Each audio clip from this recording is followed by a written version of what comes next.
Hey everyone, it's Rochelle with Losing It on Keto.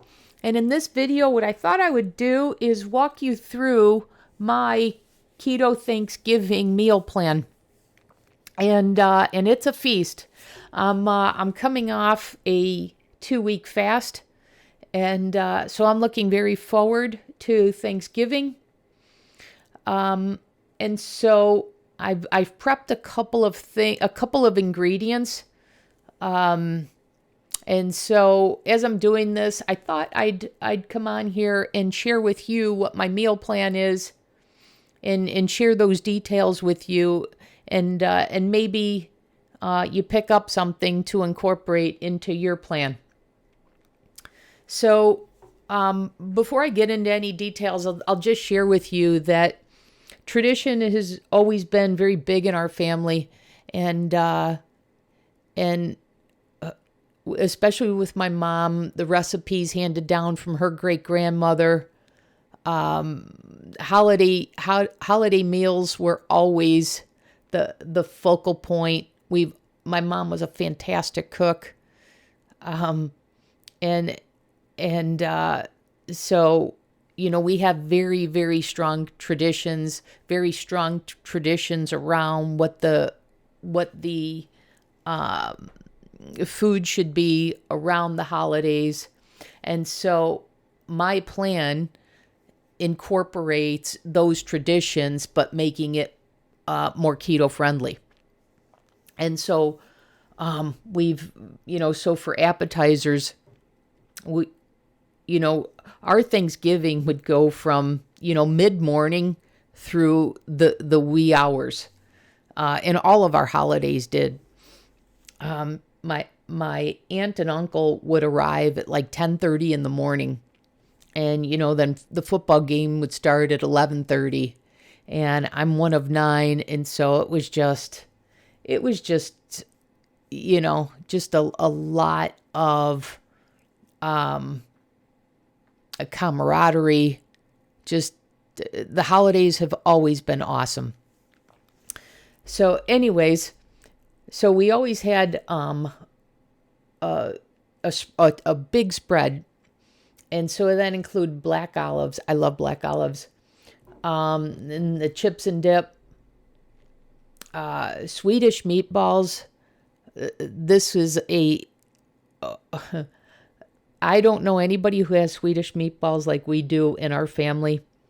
The keto version that I have is nothing like ours. I have to make both. It's my assignment to do both the Swedish meatballs and the Dayton nut loaf bread. So I don't know anybody that has that on Thanksgiving either. But these are our two staples of our Thanksgiving. It's the only time we have these, and I'm responsible for making both. And then of course I had to find a way to keto-fy them, and I did a number of years ago, and they're excellent.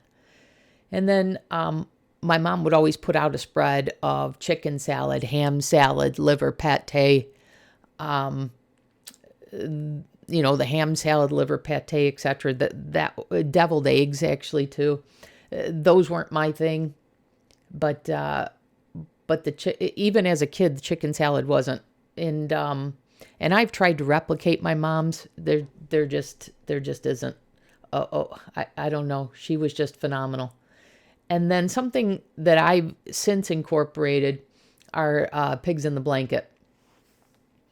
So then for dinner, of course, the turkey, and then the keto gravy, the roasted Brussels sprouts and broccoli. And then in our family, we call it dressing. My mom's dressing recipe is renowned. And so a few years ago, I took my mom's recipe and I went ingredient by ingredient, whatever wasn't keto friendly. I made it so, and I played with it until I got it. And my dressing is excellent. And then, I'll do either a cauliflower mash or whipped potatoes. So in years past, I always did a cauliflower mash, but, there's this whipped potatoes that's gone viral from Chris Cooking Nashville. I'm debating whether to make that this year, but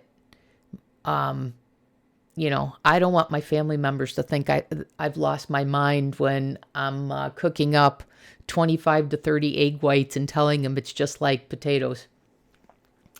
And, as we're cooking dinner, it's always chaos. And I don't think I'll have the room to do that. My sister's hosting. So this is iffy. We'll see. But because everybody's been raving about them, I am curious. So we'll see. And then my sister makes this creamy Jello mold that I don't even like Jello, but before I went keto, this thing's incredible. So I've tried a number of years to replicate it, and I haven't quite got it. But this year, I think I have, and I'm looking forward to that. And then Maria Emmerich has a sweet potato casserole. That's a combination of cauliflower and pumpkin, and believe it or not, that combination is just this casserole is to die for. And so that is my meal plan for dinner, and then of course pumpkin pie and with whipped cream. So that's my feast coming off my fast. Of course, I'll break my fast before then, because who the heck could eat all this right after a 2-week fast? But anyways, so I took our Swedish meatball recipe and I looked for a more keto-friendly one, and I based this off of Wicked Stuffed, and these are very good. My family likes these, so we have 2 types of Swedish meatballs. I'll probably cut the recipe down. This makes a lot, but you can see the ingredients there. A combination of beef and pork, and then the cheese and egg is binder, and then it's dipped in a cream sauce. Ours isn't. Our family tradition is a brown gravy. And then whether I make this chicken salad or not, I don't know. This is not our family recipe. My mom never put bacon in. We'll see. I'll poach the chicken if I make it. Then this one. So, I had to find a way to make a Dayton nut loaf bread that was keto. Because I could not miss out, because this is such a staple of our Thanksgiving, and I did it. I did it a number of years ago, and I just love this. Even my family who's not keto says this is very good. So one of the changes this year is that in years past I've used Nature's Hollow, but that has xylitol. And I worry about when people are taking some of this home with them, or I've made them loaves and they have animals. So Victoria has had, she made a homemade honey, and I did that this year. So I prepped that the other day, and boy, is that nice and thick, just like Nature's Hollow. So I think this is going to work out really well, and I'm excited to have a homemade honey for this recipe. Last year I bought, I think it's Wholesome Yum, to replace the Nature's Hollow, and oh my goodness, that was so runny, and I didn't care for the taste. That was a fail. But anyways, this recipe is this loaf is just fantastic, and of course it doesn't have any dates, and so the sweetness comes from the honey. And then I'll have pigs in the blanket, and this year I'm moving away from the fathead dough, because the fathead dough for me has been hit or miss. I don't know why, even though I put baking powder in it and I make sure the dough is chilled, but sometimes it doesn't puff up and doesn't wrap around the little smoky. Sometimes it just flattens out, and then I got the smoky sitting on top of it. I don't know why. So anyways, I'm going with Victoria's recipe on the dough.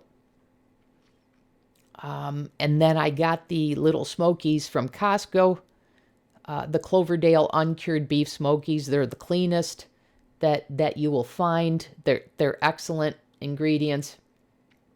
There is a little bit the it says 2% with a little bit of sugar, but when you look at the carb count, it's super low. I think it's there's one sugar in them. I think it's 2 carbs, so super low. And so so this is the way I'm going to do it this year.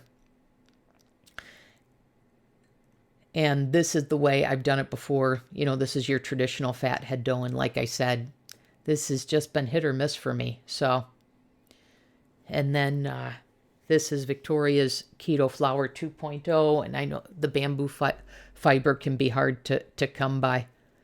Although she does offer an alternative to oat fiber, but I'm not going to eat oat fiber. But anyways, I'm going to give this a try this year. I made up the flour the other day, so I have that ready to go. And then chips and dip. It's real simple.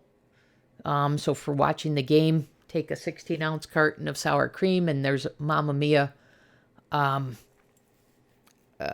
seasoning packet of French onion soup. Super, super, super clean ingredients. So just mix that, and then I'll have that with rather than doing Parmesan crisp, I'm going to do the high-low chips. I'm going to skip over this. This is a dip that I made in years, like 4 years ago. And this makes a phenomenal dry onion soup mix to add to the sour cream. But I got smarter about ingredients, and this Knorr powdered beef bouillon has undesirable ingredients. So this is a no-go. And then this year, in terms of the keto gravy, I'm debating whether to do to try Chris Cooking Nashville's recipe, which is here. He uses egg yolks as a thickening agent. So I like this because it doesn't have heavy whipping cream in it. Because, we try and keep dairy to a minimum. I'm already getting a lot of dairy in this meal. So anyways, I'm debating between this because this recipe here that I've made for years is fantastic. And so I don't know. There's only a half a cup of whipping cream in this for the whole recipe. So that'll be a game time decision, but I am curious to see how the yolks thicken the gravy. We'll see. And then I just love Brussels sprouts that have been roasted with some avocado mayo. That combination is just fantastic. And then my mom is renowned. Her dressing is renowned. And so I took, as I mentioned, my mom's dressing recipe and went, ingredient by ingredient. And 2 years ago, I nailed it. And I had to play with it, but I nailed it. So I haven't seen anybody's dressing recipe like ours. It has tomato sauce in it. So the key thing that I needed to figure out was the bread, the stuffing. And so I make this bread and dry it out, and it's fantastic. And then I add pork rinds into it too. So I've actually already made this bread. I've already dried it out. So that's ready to go. But the bread, I think this recipe I tweaked a bit is from Keto Diet app. And then I make this, cut this in half because I only need that much for that dressing recipe. But it works super, super, super well. Very easy to make. So I make it like a baguette. I got a mesh mold in the shape of a baguette. put it in there, and it's super easy. And then from there, when it's done, I cut it into cubes and dry it out. And the air fryer does a fantastic job, much faster than the oven of drying it out. And then here's your typical, cauliflower mash. And then it's debating whether to do that or this. And like I said, I don't know. I can't picture me cooking up these egg whites while there's the flurry in the kitchen of preparing the regular Thanksgiving meal. So as much as I want to give these a try on Thanksgiving, I don't know. We'll see. But I did toast the beef gelatin just in case that I make this. Given everybody's reaction, I'm super interested, but the kitchen is a chaotic mess because our family's large, and I don't know. Like I said, I think they'll want to lock me up if they see me making egg whites like this and telling them that's my version of whipped potatoes. And then the sweet potato casserole from Maria Emmerich. This is, man, for me, for Thanksgiving, this is a game changer. I didn't even like sweet potatoes in things, when I was, before I was keto. But there's something about this being on keto. These are fantastic.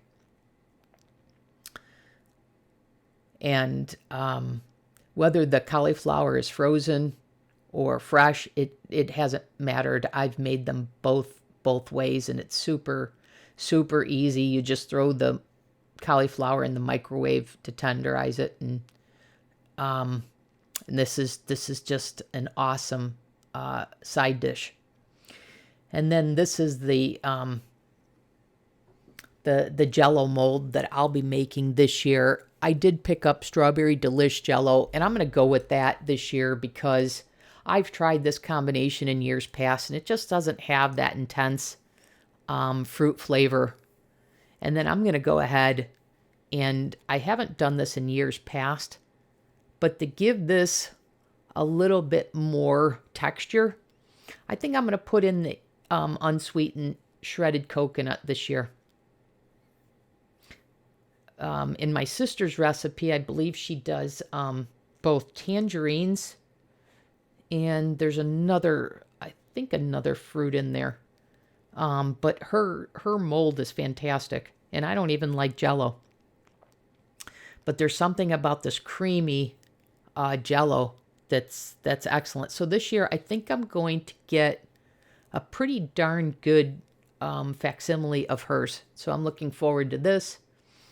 And then this is what I've tried in years past. And then, of course, finish it off with pumpkin pie with whipped cream.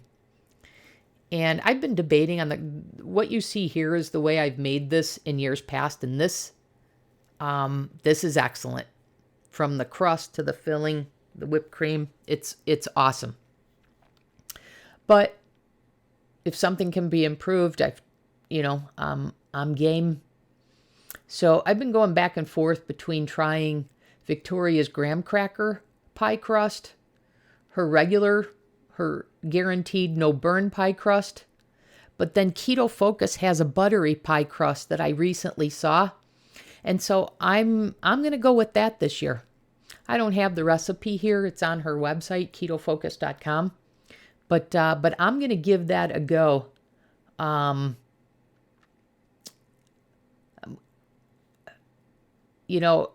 This crust recipe is certainly easier than it seems her recipe, but I saw how it's light and flaky, and how she comments about how buttery it is.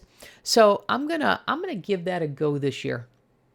So anyways, that is my keto Thanksgiving feast plan. I hope you pick something up from this. There will certainly be leftovers from this. And so the other thing I'd share with you is I've had friends join our family that some that were dabbling in keto, some that weren't keto that had these. And my sister tries these. She enjoys it. So these recipes are pretty darn good. So hopefully you picked up something here. Hopefully you've found something here to incorporate into your meal. And so that'll do it for the video. Thanks for watching. I'll see you in the next one.